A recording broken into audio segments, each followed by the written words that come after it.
अस्सलाम वालेकुम friend, welcome to my channel craft with Humaira Usman. आज मैं आपको ये बहुत ही खूबसूरत बलोची कढ़ाई का डाइनिंग मैट सेट जो है, पूरा डाइनिंग सेट जो होता है जिसमें मैट भी है, रनर, टिश्यू बॉक्स, ये पूरा सेट है। ये मैं बनाने का तरीका बताऊंगी। कपड़े का कलर और जो इसके ऊपर जो कढ़ाई हुई हुई है उसके धागों का कलर जो है, देखें कितना सॉफ्ट और लाइट सा है। तो ये लाइट कलर जब इस कपड़े पे लगे हैं तो ये बहुत खूबसूरत बना है। तो इसकी कढ़ाई बहुत मज़बूत और बहुत पायदार अच्छी सी है।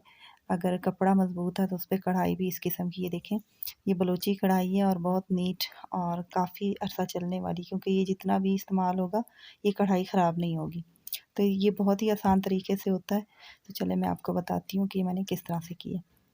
सबसे पहले ये मैं मैट आपको बता रही हूँ, क्योंकि मेजरमेंट के हिसाब से ही हम लाइनें लगाते हैं। तो ये लाइन जो है, ये मैंने 13.5 ये मैट होता है 13.5 इंच का चौड़ा, और 20 इंच का जो होता है वो लंबाई इसकी होती है। तो उसी हिसाब से मैंने पहले लाइन लगाई है, और फिर बीच में मैंने ये देखें 2 लाइनें सिर्फ लगाई हैं। वो भी अपना ये जो इसमें पट्टी बननी है उसके हिसाब से मैंने वैसे ही 2 लाइनें लगा ली। आपको चौड़ी चाहिए तो आप चौड़ी के हिसाब से जो है आप दूर दूर करके लगा लें, लेकिन जितनी मुझे मुनासिब लगी, ये जितनी मुझे पट्टी चाहिए थी, मैंने उतनी ही इस पे लाइनिंग लगाई है। और इस पे मैं ये स्टीम स्टिच से सबसे पहले ये बना रही हूँ। इसको डंडी टांका भी कहते हैं। धागा सिर्फ एक साइड पे रख के और इस तरह करके इससे टांका लेना होता है, यानी धागे को सिर्फ सुई के अगर उस साइड पे रखा है तो सारा जो जितना भी बनेगी ये डंडी बनेगी, ये सारी एक तरफ रख के बनेगी। बेशक उस तरफ रखें या इस तरफ रखें। तो सुई का टांका उठाने का, स्टीम स्टिच का यही होता है कि धागे को एक ही साइड पे रखा जाता है। तो ये मैं धागे को अपने हाथ वाली साइड पे रख के और इस तरह से टांका ले रही हूँ। तो ये देखें, ये इस तरह से डंडी टांके से, ये बलूची की जो पट्टी है इसका स्टार्ट डंडी टांके से होता है। तो पहले इसका मैं नक्शा बनाऊंगी, क्योंकि इसमें डोरी भी रखी जाती है और इसको अमूमन हम जाल कहते हैं। तो डंडी टांके से पहले इसका जाल बनेगा और उसके बाद इसमें भराइयाँ होंगी। तो ये स्टीम स्टिच से जो मैंने लगाई थी, ये देखें 2 मैंने लाइनें लगाई थी, लेकिन 2 के बाद मैंने उसके साइड पे एक एक और भी जो है स्टीम स्टिच करके इस तरह डोरी रखने के लिए पट्टी सी बना ली है। तो अब मैं इसके सेंटर वाला जो हिस्सा है, अब इसमें डबियाँ बनाऊंगी। डबियाँ वैसे आप ड्रा कर सकते हैं अपने हाथ से भी, और अगर आप हाथ से नहीं कर सकते तो आप किसी गत्ते वगैरह को ऐसे चौरस छोटे छोटा काट के चौरस डब्बी के हिसाब से, तो वो इसी नाली के अंदर रख के और उसको आप ड्रा कर लें। तो मैं इधर हाथ से ड्रा कर रही हूँ, क्योंकि मुझे थोड़ा करके अंदाज़ा हो जाता है कि ये मैंने कितनी बनानी है। तो ये देखें, यहाँ पे मैं इस तरह से पेंसिल से, कच्ची पेंसिल से इस तरह से डब्बियाँ ड्रा करती जा रही हूँ। तो ये मैंने काफ़ी काम किया हुआ है, तो इसलिए डब्बियाँ बनाने का अंदाज़ा मुझे है। तो आपको अगर अंदाज़ा नहीं है तो आप इसके अंदर जिस तरह मैंने बताया गत्ते से या एक्स्ट्रा अगर कोई हो फारक तो उससे भी आप कर सकते हैं। तो एक्सरे के भी इस तरह से छोटे छोटे से टुकड़ा एक बना के तो छोटा सा, और उसको आप इस्तेमाल में ला सकते हैं। तो ये पूरी जो पट्टी है इसके अंदर मैं इस तरह से ड्रा करती जा रही हूँ, क्योंकि जब भी हम कढ़ाई करते हैं तो हमारे पास अगर कोई शर्ट है या वैसे इसी तरह का कोई सेट वगैरह, तो उसके ऊपर हम लोग यही कोशिश करते हैं कि पहले हम लोग ट्रेस लगा लें और उसके बाद काम स्टार्ट करें। तो आपने जैसे देखा कि ये बगैर ट्रेस के मैं ये काम कर रही हूँ। मैंने पहले सिर्फ पेंसिल की मदद से लाइनें लगाई थी 2, और उन 2 लाइनों के साथ साथ मैंने 2 और लाइनें बना ली, और फिर अब जो है इसके सेंटर में मैं काम कर रही हूँ। तो इसके लिए मैंने प्रॉपर कोई डिज़ाइन या जैसे वो ट्रेस होता है वो मैंने नहीं लगाया। तो ये विदाउट ट्रेस जो है, अपने अंदाज़े से अगर आप बनाएं तो ये बहुत अच्छा और प्यारा बनता है। लेकिन फिर भी अगर आपको ट्रेस की ज़रूरत है तो पहले आप जैसे ट्रेस पेपर होता है या बटर पेपर होता है उसके ऊपर मुकम्मल आपने ट्रेस बना हुआ उसके ऊपर से ड्रा करते हुए इसके ऊपर कपड़े के ऊपर ले लेना है, और फिर काम स्टार्ट करना है। तो वो थोड़ा सा लंबा चौड़ा हो जाता है, तो इसलिए अब मैं देखिए इसके अंदर तो मैंने पेंसिल से कर लिया। और ये देखिए मैं एक्स्ट्रा आपसे कह रही थी, ये एक्सरे का इस तरह मैंने एक पीस लिया साइड से, ये इसके अंदर से देखिए यूँ पेंसिल से भी आप ड्रा करके और इस तरह से एक पीस निकाल सकती हैं। तो इस तरह से आप एक पीस निकालें। मैंने कटिंग करके जिस तरह मुझे जितने साइज़ का मुझे चाहिए था, मैंने उतना इसमें से टुकड़ा ले लिया। इसे देखें, इसके साइड से मैंने काटा था, इतना ज़्यादा यूज़ भी नहीं होता। तो सबसे पहले मैंने इसको सेंटर में रखा, क्योंकि जब भी मैं काम स्टार्ट करती हूँ इस तरह का पट्टियों वाला, तो जो भी उसके ऊपर अगर डिज़ाइनिंग करनी हो तो कोशिश ये किया करें कि सेंटर से ही स्टार्ट किया। और अगर काम सेंटर से स्टार्ट नहीं होता, जैसे दामन हो गया, आस्तीन हो गया, और इस तरह की जैसे पट्टियाँ मैं बना रही हूँ, क्योंकि ये तो मैट है तो मैट वगैरह पे भी सामने ही चीज़ नज़र आती है। तो अगर ये मैं सेंटर से स्टार्ट नहीं करती, मैं साइड से लेके स्टार्ट कर लेती हूँ, तो एक साइड तो सही उसकी आ जाएगी, दूसरी साइड पे हो सकता है कि वो मुकम्मल उस तरह से ना आए। तो इसलिए सेंटर से लें ताकि एक साइड पे जिस तरह का जिस डिज़ाइन का आएगा तो दूसरी साइड से भी उसी ही तरह का आएगा। तो कोशिश यही किया करें जो भी ड्रा करना हो तो वो सेंटर से ही इस तरह से पेंसिल से ड्रा किया करें। तो अब मैं ये इसके ऊपर इस तरह से ज़िगज़ैग टाइप का इस तरह से छोटी-छोटी सी जो है मैं ऐसे पहाड़ियाँ भी कह लें ये बना रही हूँ। और इसके ऊपर भी मैंने स्टीम स्टिच से ही सेम काम करना होगा, क्योंकि इस कपड़े के ऊपर जो बेस रखी है वो बहुत प्यारे और नीट कलर है और उसके ऊपर भी मैंने खूबसूरत से धागे से रखी है। तो ये इन सब धागों में से जो डार्क कलर था उससे मैंने इसकी डंडी बनाई है। तो पहले इसका जो जाल है वो इस तरह बना के और उसके बाद में भराई होगी। तो अभी देखें ये मैंने सिर्फ सिंगल लगाया है इस तरह से ज़िगज़ैग का निशान, और इसको भी मैं अभी डंडी टांके से जो है बनाती हूँ, यानी स्टीम स्टिच जो होगा उससे मैं इसके ऊपर कढ़ाई करूँगी। और स्टिच का मैंने पहले ही आपको बताया था कि धागे को एक साइड पे रखें और छोटा-छोटा टाँका लेते जाएँ। जहाँ से टाँका आपने शुरू किया है, जो दूसरा टाँका लेंगे वो हम बिल्कुल उसके एंड पे ही, जो हैंड वाली जगह थी वहाँ तक से हम रख लेंगे। ये देखें इस तरह से लेके यूँ, और धागा मैंने एक साइड पे रखा है। इस तरह से नीट टाँका बनता है। तो अभी ये बिल्कुल ज़िगज़ैग के हिसाब से जिस तरह से ज़िगज़ैग बना हुआ है उसी तरह से आके मैं ये सारा टाँका ले रही हूँ। तो ये मैंने डबल बार करना है, एक दफ़ा ये बना के और उसके बाद फिर थोड़ी-सी यानी जगह छोड़ के और दोबारा इसके ऊपर इसी तरह से ज़िगज़ैग बनानी है। तो जिसका ये एंड होता है इस पे आप देखें ये छोटा-सा मैंने,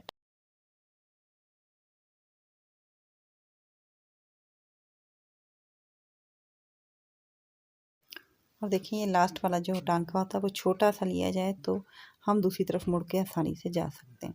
तो अभी इतनी दूरी पे मैंने फिर इसी तरह जैसे यह बनाया इतनी ही दूरी पे मैंने इस तरह से स्ट्रिंग स्टिच बनाते हुए इनको भी यानी जो ज़िगज़ैग है इसको भी मुकम्मल कर देना। तो ये देखें ये हो गया मुकम्मल।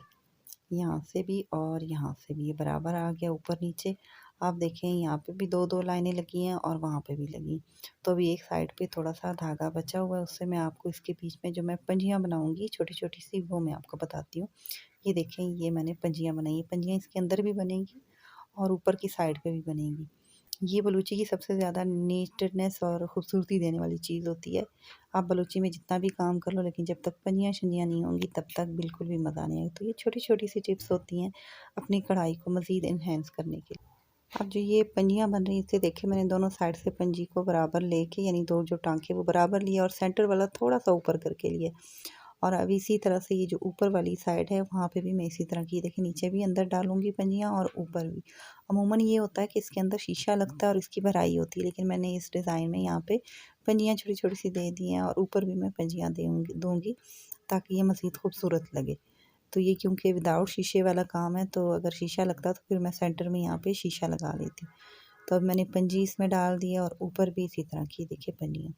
यहाँ और यहाँ पंजियाँ आ गई, इन सब के ऊपर ये पंजियाँ बन जाएँगी और उसके बाद मैं इसके अंदर वाला काम जो भराई वाला स्टार्ट होगा वो भी बताऊँगी और वो जो बीच में पट्टी रखी वो भी। तो ये 3 कलर हैं जिससे मैंने इसके अंदर भराई करनी है। इन 3 कलरों को लेके मैं भराई यहाँ पे करूँगी। तो सबसे पहले मैंने यहाँ पे वाइट कलर लिया है, तो मैं पहली-पहली जो डब्बी है उसको वाइट कलर की बनाऊँगी।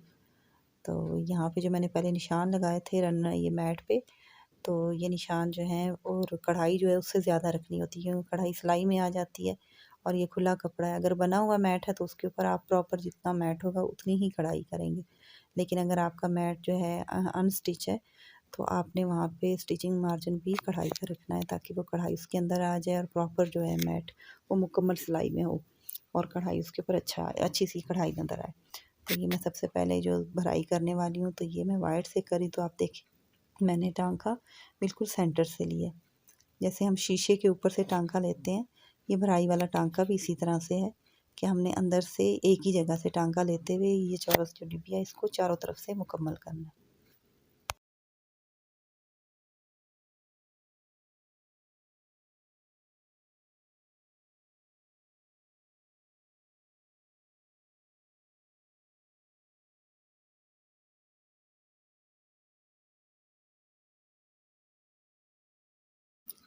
तो ये चौरस डिबिया और 3 कोनी यानी जो 3 कोने वाली होती है वो और चौरस डिबिया बनाने का यही तरीका है, जो इसके कोने हैं वो प्रॉपर सेट आएँ।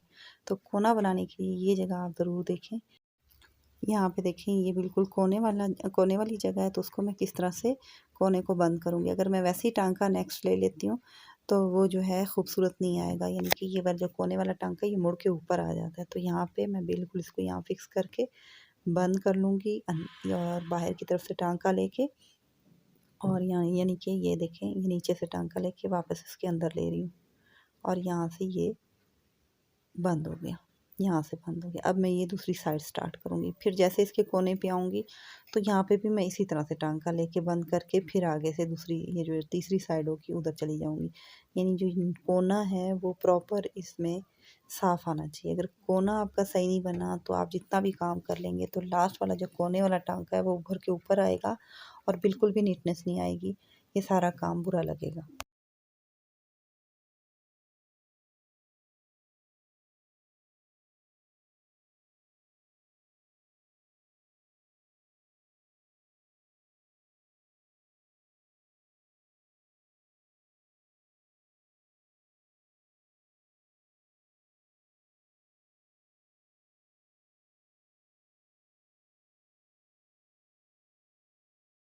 अब देखें यहाँ पे भी मैंने टांका इसी तरह से लेना है।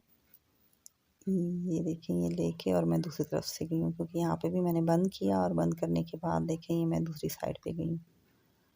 तो ये बिल्कुल नीट और सही आ रहा है, क्योंकि टांका मुड़ के नहीं आ रहा। तो अभी देखें ये एंड तक मैं यहाँ पे ले आई हूँ और यहाँ पे मैं इस तरह से बंद कर देती हूँ। तो इसमें 3 कलर यूज़ होने हैं वाइट के साथ, और तीनों कलर का काम सेम ही है, इसी तरह बनेगा, लेकिन ये है कि कलर अलग अलग होंगे। तो यहाँ पे अभी ये जो 3 कोनों वाली है इसका भी आप देखें मैं किस तरह से ले रही हूँ। इसे मैंने कोने से स्टार्ट किया, स्टिच वही है, बिल्कुल उसी तरह मैंने धागा आगे रख के और टांका लिया है, यानी फंदा सा बना के और उसका टांका लेना होता है इसमें। और इसका भी जो ऊपर वाला कोना होगा उसको सेम मैं उसी तरह, जैसे मैंने चौरस डिबिया के कोने बनाए उसी तरह मैं इसका कोना भी बनाऊँगी।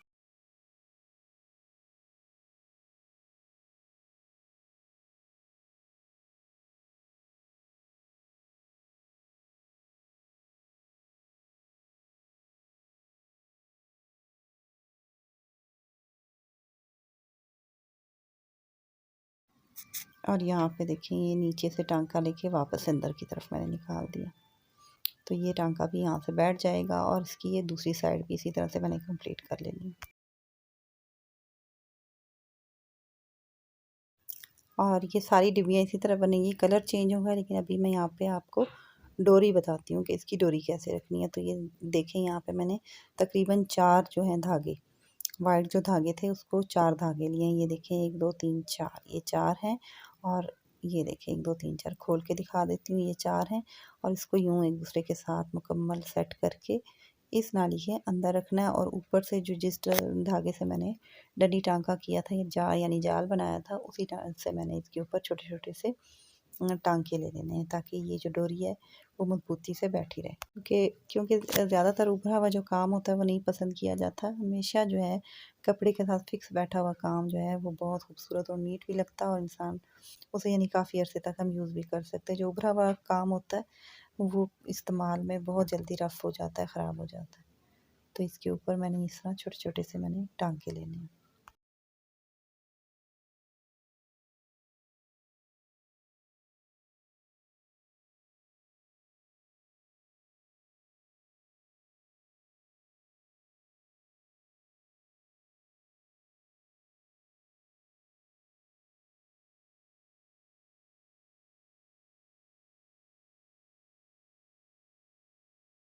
बस इसमें यही ख़्याल रखना है कि पूरी डोरी जो है सेम इसी तरह करीब-करीब टाँके लेते हुए बनानी है।